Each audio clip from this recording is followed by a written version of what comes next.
आज जिस पर्सनालिटी की मैं बात करूंगी, इन्होंने कम उम्र में बहुत कुछ अचीव कर लिया है। 4 नेशनल अवार्ड्स ये जीत चुके हैं और 35 से 36 साल इनकी उम्र है और उतनी ही फिल्में ये कर चुके हैं। ये साउथ के सुपरस्टार हैं और बॉलीवुड में भी काम कर चुके हैं। रजनीकांत इनके ससुर हैं। सोनम कपूर के ये एक तरफा आशिक बन चुके हैं और अमिताभ बच्चन के साथ शमिताभ में नजर आ चुके हैं। आप समझ ही गए होंगे मैं किसकी बात कर रही हूं, सुपरस्टार धनुष की। धनुष की लाइफ से जुड़ी वो बातें मैं आपको बताऊंगी जो आपने शायद ही सुनी होंगी। कब धनुष की फिल्मों को देखकर क्रिटिक्स ने कहा कि ऐसी शक्ल लेकर ये कैमरा के सामने क्या सोच के आया। क्यों धनुष को हिंदी नहीं आती थी फिर भी वो खुद को रांझना फिल्म में काम करने से नहीं रोक पाए। और कैसे जब धनुष 30-32 साल के हुए तब अचानक से उनके नए पेरेंट्स पैदा हुए।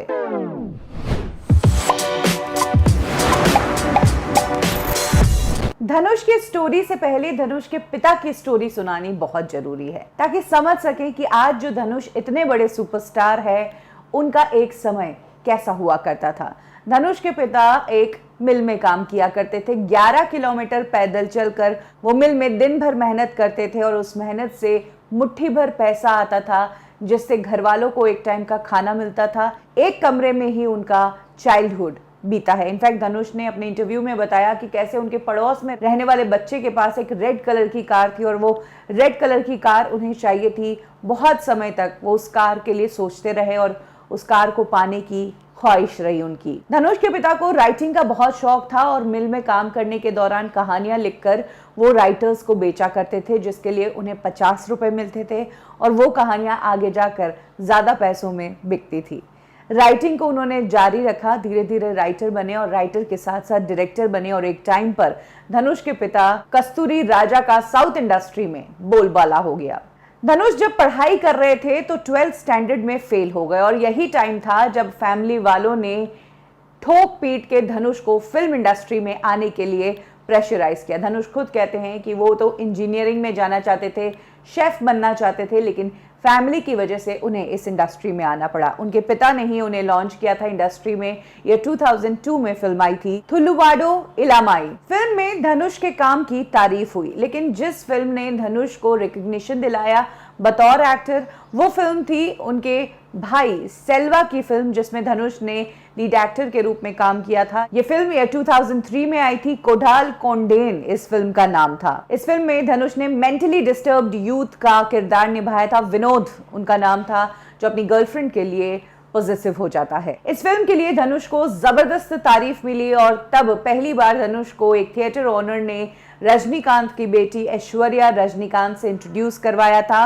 और यहाँ से इन दोनों की बातचीत शुरू हुई। 2004 में धनुष जो इंडस्ट्री में नए नए थे उन्होंने अपने से 2 साल उम्र में बड़ी ऐश्वर्या जो कि सुपरस्टार रजनीकांत की बेटी थी उनसे अरेंज मैरिज के तहत शादी कर ली। कम ही लोग जानते हैं कि धनुष का जो रियल नेम है वो वेंकटेश प्रभु कस्तूरी राजा है, लेकिन वेंकटेश और प्रभु इन नाम से साउथ इंडस्ट्री में ऑलरेडी काफी लोग काम कर रहे थे और अच्छी फेम भी कमा रहे थे। यही कारण है कि धनुष को अपने लिए एक यूनिक नेम चाहिए था। तभी उन्हें आइडिया आया कि उन्होंने 96 की एक फिल्म देखी थी जिसमें कमल हसन थे और इस फिल्म में एक मिशन अकम्प्लिश करना होता है। उस मिशन का नाम धनुष होता है और यही नाम धनुष ने खुद के लिए रख लिया। ये फिल्म थी कुरुथी पुनाल और यहीं से उन्हें अपना धनुष नाम मिला। उनके करियर की इनिशियल जो 2 फिल्में थी उसके लिए तो धनुष की चर्चा रही, लेकिन इसके बाद धनुष की एक के बाद एक फिल्में फ्लॉप रही और तब धनुष को इंडस्ट्री में बहुत ज्यादा क्रिटिसिज्म झेलना पड़ा। किसी ने धनुष की लीन बॉडी की बात की कि इतना दुबला पतला एक्टर है, तो किसी ने धनुष के शक्ल की बात की कि हीरो जैसी शक्ल तो बिल्कुल नहीं है, ये क्या गट्स लेकर कैमरा के सामने आया है। जब धनुष ने अपने बारे में इस तरह की बातें सुनी तो वो घंटों तक रोया करते थे और उन्हें लगता था कि वो इस फील्ड में क्यों आए। धनुष ने खुद ने शेयर किया जब वो छोटे थे तो वो इंट्रोवर्ट थे, स्टेज फियर था, ज्यादा लोगों के सामने बोल नहीं पाते थे और ऐसे में अब जिस प्रोफेशन में आए हैं ये बिल्कुल अलग प्रोफेशन है।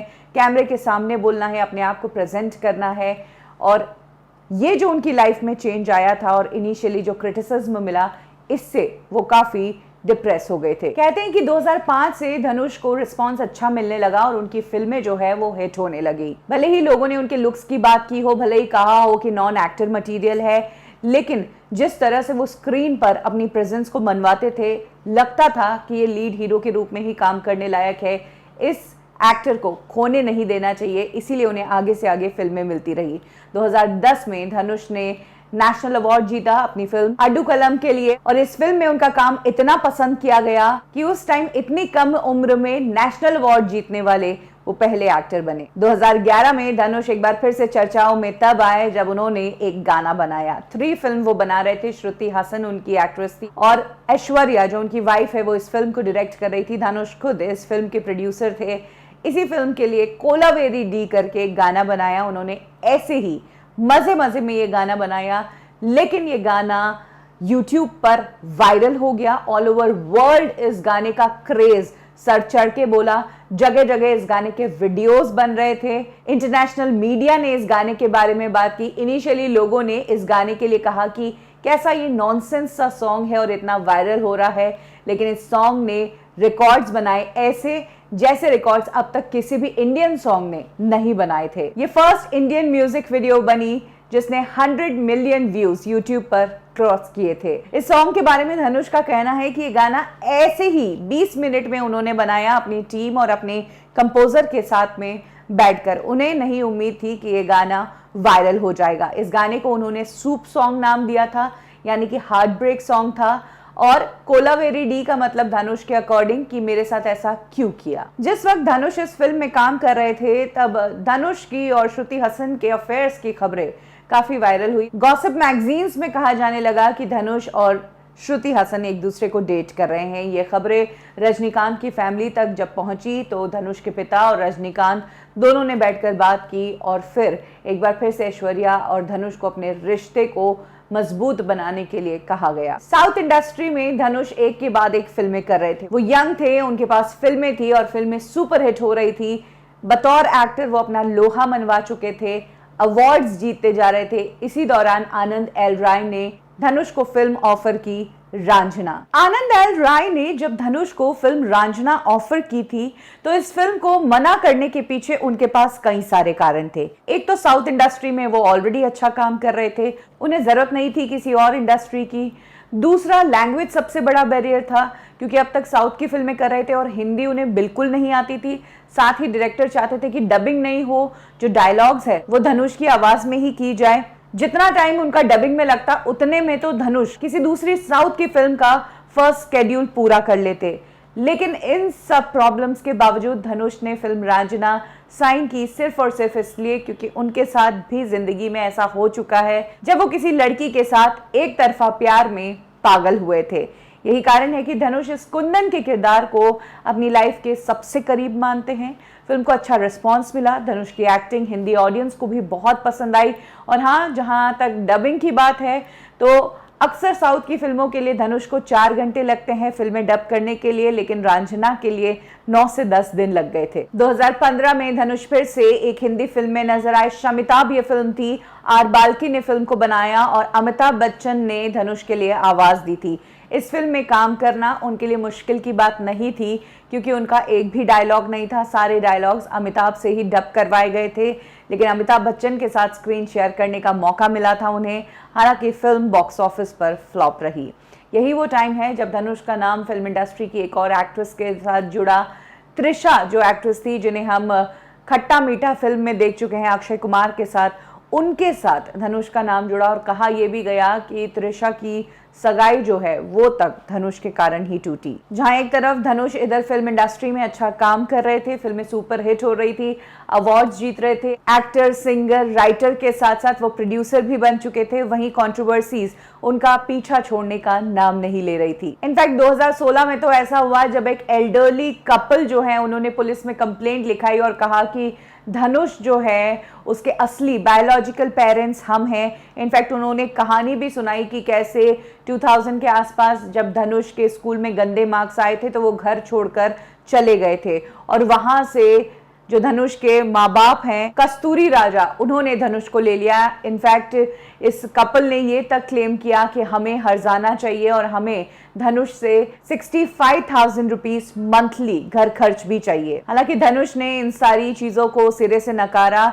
इनफैक्ट धनुष ने अपने आप को क्लियर साबित करने के लिए लीगल लड़ाई भी लड़ी, जिसके बाद इस एल्डरली कपल से धनुष की बॉडी और बर्थ मार्क्स के बारे में पूछा गया और जब डॉक्टर्स ने उन बताए हुए बर्थ मार्क्स को धनुष की बॉडी के साथ मैच करने की कोशिश की तो इन बातों में जरा भी सच्चाई नहीं नजर आई और तब क्लियर हो गया कि ये जो कपल है ये सिर्फ और सिर्फ पैसा ऐंठने के लिए इस तरह की कहानी धनुष को लेकर बना रहे हैं। धनुष ने आगे चलकर काजोल के साथ वीआईपी फिल्म में भी काम किया और उस फिल्म में भी उनके रोल को बहुत पसंद किया गया। धनुष की अगर बात करें तो वो करियर वाइज एकदम सही जा रहे हैं और जहां तक बात है पर्सनल लाइफ की तो उनकी पर्सनल लाइफ को लेकर कई बार खबरें आती रही डिवोर्स की, लेकिन कुछ भी कंफर्म नहीं हुआ। धनुष शिवजी के भक्त है, यही कारण है कि उन्होंने अपने बच्चों का नाम भी शिवजी पर ही रखा है। यात्रा और लिंगा, यात्रा मतलब तो सब जानते हैं और लिंगा मतलब शिवलिंग। साउथ इंडस्ट्री में अमाला पॉल करके एक एक्ट्रेस है, उसके जब डिवोर्स की खबर आई तो अचानक से धनुष का नाम एक बार फिर से सुर्खियों में आया और फिर से इस डिवोर्स का जिम्मेदार जो है वो धनुष को ही ठहराया गया। हालांकि धनुष ने अपने बारे में जितनी भी रूमर्स आई हैं उन सभी को गलत ठहराया है। धनुष की लाइफ और करियर की अगर बात करें तो बहुत कम एज में उन्होंने बहुत कुछ अचीव कर लिया।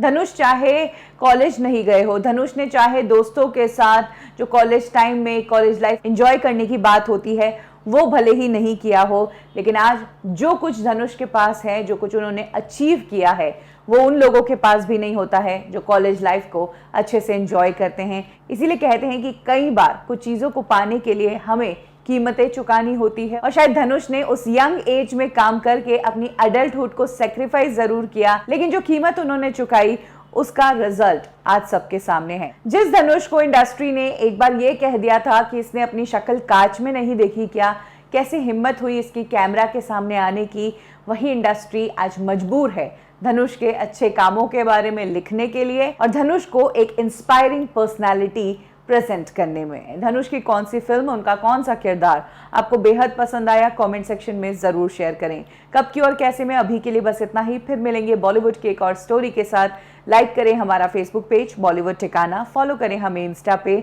और सब्सक्राइब करें हमारा यूट्यूब चैनल बॉलीवुड ठिकाना।